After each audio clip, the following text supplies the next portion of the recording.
Come sono andati questi primi 3 mesi del 2021? Beh, il 2021 sicuramente è un anno complesso, ricco diciamo di grandi colpi di scena, però in verità mi hanno portato a fare anche delle riflessioni un pochino su come sta andando e anche su come strutturare la mia attività o comunque strutturare il mio percorso lavorativo nel prossimo periodo. Ecco, mi piacerebbe condividere con te alcune riflessioni, appunto sperando che siano utili anche sul tuo percorso. Prima di iniziare, se non mi conosci, mi chiamo Andrea, parlo di fotografia, video e comunicazione. Se ti piacciono questo tipo di argomenti, chiaramente mi piacerebbe tanto se ti iscrivi al canale, così riusciamo a rimanere un pochino più in contatto.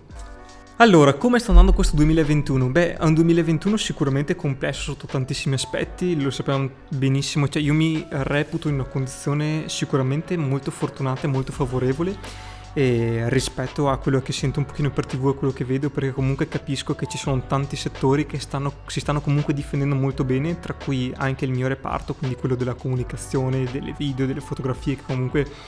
è forse anche molto più necessario adesso comunicare sui social rispetto a qualche anno fa, appunto perché è diventata l'unico punto, l'unica base di incontro con i possibili clienti, quindi mi reputo sicuramente in una posizione fortunata rispetto appunto a questo 2021, rispetto ad altre attività, però appunto allo stesso tempo comunque non mi sento anche abbastanza inquieto, quindi cerco di tenere sempre abbastanza alta l'attenzione e la guardia per capire appunto dove stiamo andando. Ne parlavo giusto stamattina con un mio collega, la committenza in generale sta chiedendo dei lavori sempre più strutturati, sempre più grossi, sempre più anche difficili sotto un certo punto di vista, cioè non banali, di facile realizzo. Questo secondo me perché in generale adesso chi ha un pochino di budget per fare delle campagne di comunicazione comunque sta spingendo tanto e molto probabilmente sta spingendo anche con una visione un pochino a lungo termine, quindi rispetto magari a qualche anno fa in cui affrontavo sia dei lavori un po' strutturati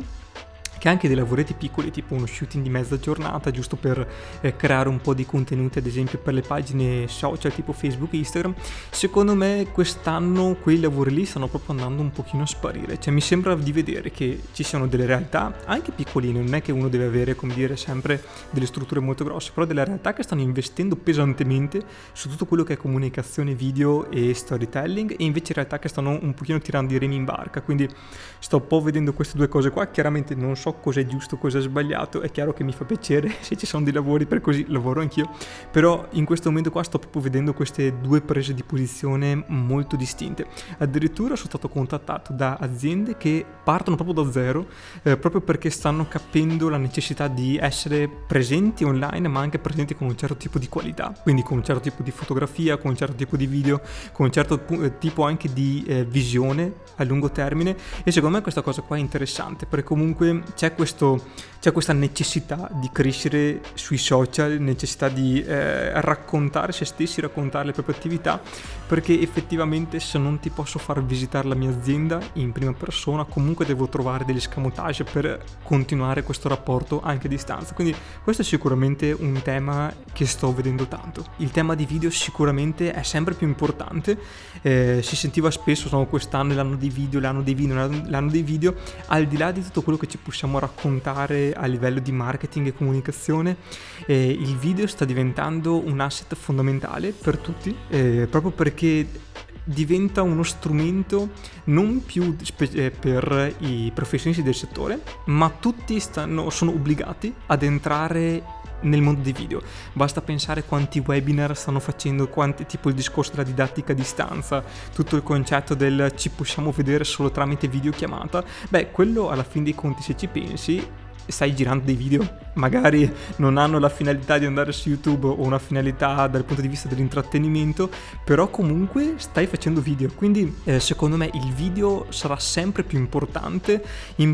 non solo come strumento di comunicazione e di marketing, ma proprio come modo per rapportarci con le altre persone. Lo vedo un percorso ormai difficilmente sradicabile, e penso che potrà solo crescere nei prossimi anni, quindi sinceramente non mi sorprenderebbe se domani il Facebook di turno diventa solo video, diventa una sorta di YouTube ibrido, perché comunque sta crescendo tantissimo. E tra l'altro vedo che giustamente tante persone iniziano anche a produrre dei contenuti in casa. Infatti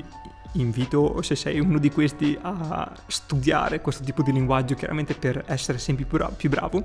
perché comunque effettivamente appunto c'è questa grande quantità di produzione di video e sono felice perché sicuramente è una cosa importante. Secondo me il concetto è che comunque dopo il passaggio successivo è ok, sto facendo dei video, quindi non parlo più alla mia stretta cerchia di clienti magari che ho vicino a livello geografico, però a questo punto qua ha senso iniziare a fare produzioni anche internazionali, quindi magari parlare in lingua inglese, creare un pochino di struttura anche dal punto di vista proprio non solo orientati geograficamente vicino a noi ma un pochino più ampi, quindi sono tutti ragionamenti che sicuramente vale la pena fare adesso appunto con la volontà di vedere cosa succederà tra qualche anno. Infatti in base a questa cosa qua sono appunto mi reputo fortunato e sono felice allo stesso tempo perché inizio ad avere i primi clienti stranieri che vi confesso che mi fa più che piacere, perché avere una visione anche extra italiana mi aiuta tanto anche dal punto di vista sia del rapporto con le persone, perché comunque bisogna rapportarsi anche in base alle varie culture d'origine, ma soprattutto mi fa esercitare molto di più nell'inglese, che io sono una capra con l'inglese, però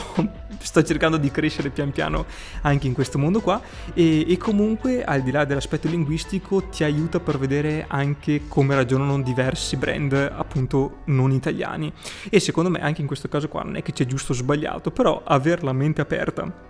e riuscire a vedere un pochino quello che ci circonda, io penso che fa crescere tanto, e tra l'altro fa crescere anche dopo la gente con cui mi rapporto, perché comunque magari imparo una cosa da un brand straniero e non è detto che questa cosa qua magari dopo la vado a riproporre appunto con dei brand locali, quindi secondo me accresce tutti, e quindi sono sempre convinto che il condividere idee, il rapportarsi con persone anche straniere aiuta tanto a crescere e aiuta anche soprattutto a vedere i propri limiti, e questo ad esempio con me con l'inglese sta venendo fuori tantissimo, ma sto cercando di studiare tutte le sere, quindi sicuramente posso migliorare. E qui infatti c'è il tema della formazione. Allora io tra l'altro parlavo anche con un mio amico di questa cosa qua qualche giorno fa, sono in FOMO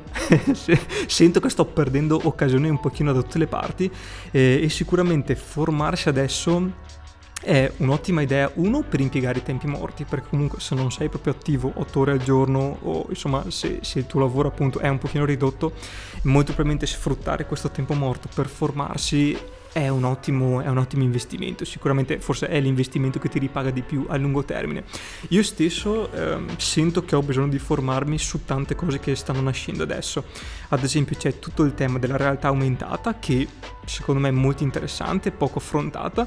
Poi c'è tutto il tema dei video 360 gradi,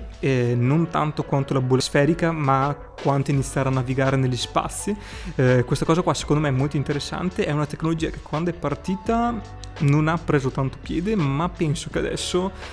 sta iniziando ad essere il momento buono per iniziare a mettere i piedi in quel tipo di argomento, perché comunque se non mi posso spostare ma voglio visitare ad esempio un museo, un'azienda, un negozio o uno spazio pubblico, per forza di cose se lo devo vedere in realtà aumentata, allora a quel punto lì ok, la fotografia e i video intesi diciamo come bidimensionali, però se io penso un pochino a lungo termine, quindi magari visori a realtà aumentata, cose che mi metto sulla faccia che mi fanno appunto teletrasportare quasi in un altro spazio, effettivamente la realtà aumentata 3D può essere molto interessante. Quindi questo sicuramente è una cosa su cui mi sto formando tanto. Poi grande altro tema, il tema della criptoarte chiamata anche NFT, NTF, Not Fungible Token, NFT, sì, mi sbaglio sempre, inverto le due lettere. Anche in questo caso qua sto cercando di approfondire il più possibile questo tema qua. Effettivamente ne capisco tante le potenzialità, non ho ben capito molto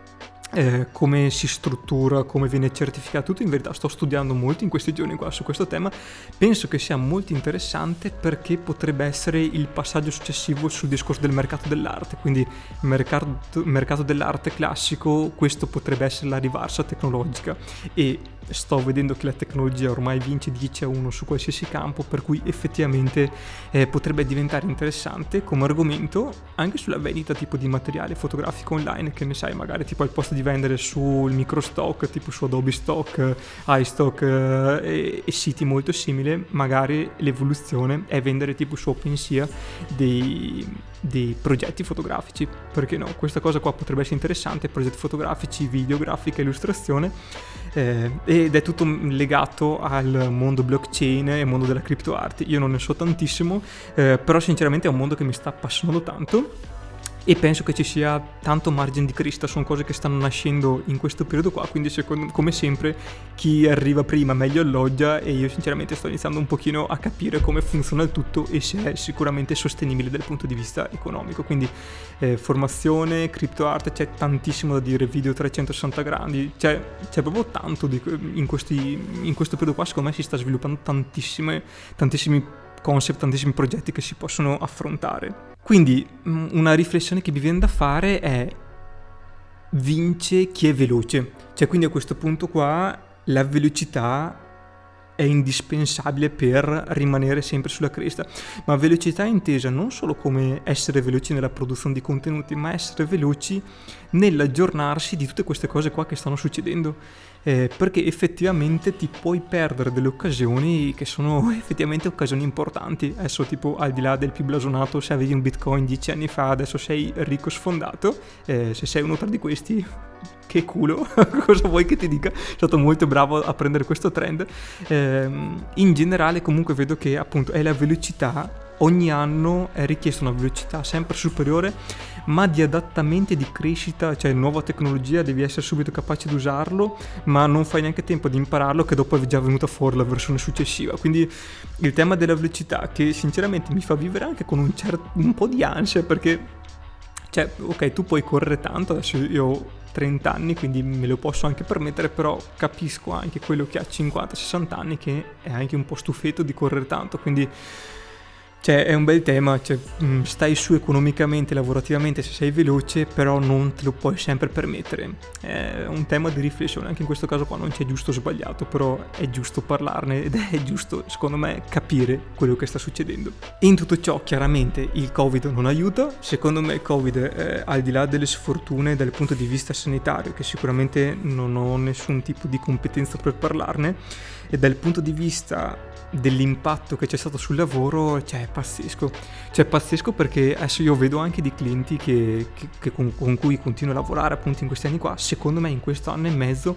è stato fatto un balzo dal punto di vista della comunicazione, anche proprio della comunicazione online, dell'approccio online, degli investimenti stessi che tanti stanno mettendo in questo settore qua, che sono veramente importanti. Quindi io lo vedo questo periodo proprio come un acceleratore. Cioè, secondo me in Italia sono stati fatti quelle cose che potevano essere fatte in 10 anni, tipo ad esempio basta guardare i pagamenti elettronici, come si sono accorciati, guardiamo tipo le banche quanto si stanno sviluppando, anche nel discorso della microtransazione dei pagamenti. Quindi secondo me questo tema dell'acceleratore, insieme al tema della velocità, comunque ti obbliga ad essere molto veloce, a correre tanto, ed è secondo me anche in questa cosa qua non è giusto, non è sbagliato, però bisogna prenderne atto che stiamo andando in questa direzione qua. Quindi secondo me, se vuoi far parte di questo mondo, di questi tipi di giochi, c'è un aereo. Sì, ok. Perché tra l'altro non so se sapete, ma qua in Veneto passano spesso tipo dei caccia, non so in che direzione vanno, secondo me vanno verso Venezia, perché vanno in quello, non so, comunque passano spesso degli aerei come in questo momento, quindi vediamo un attimo. Quindi cosa sto facendo un attimino per tenermi aggiornato? Ok, mi sto formando, sinceramente penso che dovrò aggiornarmi tantissimo di attrezzatura, perché anche in questo caso qua non vorrei entrare con delle lenti premium, con dei corpi macchina premium, però tipo il discorso dei video immersivi a 360 gradi mi sto direzionando verso l'Insta360, stavo valutando anche la GoPro Max, quindi diciamo questi due brand qua molto molto interessante, quindi penso che quella cosa lì tra poco me la studio e inizio ad investirci sopra. Poi chiaramente DJI sforna sempre cose fighissime, DJI FPV, anche quella cosa lì secondo me cambia il discorso del ruolo dei droni, perché non hai più un drone diciamo che si muove sempre diciamo più o meno in piano, quindi un drone con delle riprese comunque sempre abbastanza tranquille. FPV cambia tutto ed è molto figo anche l'approccio, perché comunque è un drone che fa veramente delle inquadrature che prima non ti potevi permettere, quindi molto interessante. Quindi secondo me le due cose su cui andrò un pochino ad affrontare di più sicuramente è video a 360 o comunque video immersivi, cioè creare delle strutture immersive in cui puoi spostarti e navigarti, cosa molto interessante, video FPV dal punto di vista cinematografico, quindi anche quello potrebbe essere un'ottima cosa. Riassumendo, periodo complesso, il tema è la velocità, adattamento e saper cogliere tutto quello che la tecnologia, diciamo, ti può permettere di crescere velocemente. Secondo me in questo caso qua la tecnologia non deve essere inteso come obiettivo, ma più che altro è quello strumento che ti permette comunque di crescere, di strutturarti e di affrontare progetti nuovi e sperimentali. Quindi ecco, io la mia morale, un pochino le conclusioni che vorrei tirare su questo tipo di analisi appunto è questa cosa qua. Spero che queste riflessioni ti siano utili. Se hai qualche dubbio, se hai qualche commento e soprattutto se vuoi che chiacchieriamo un pochino su questa cosa qua, chiaramente scrivimi qua sotto che ti rispondo molto volentieri e ci vediamo al prossimo video.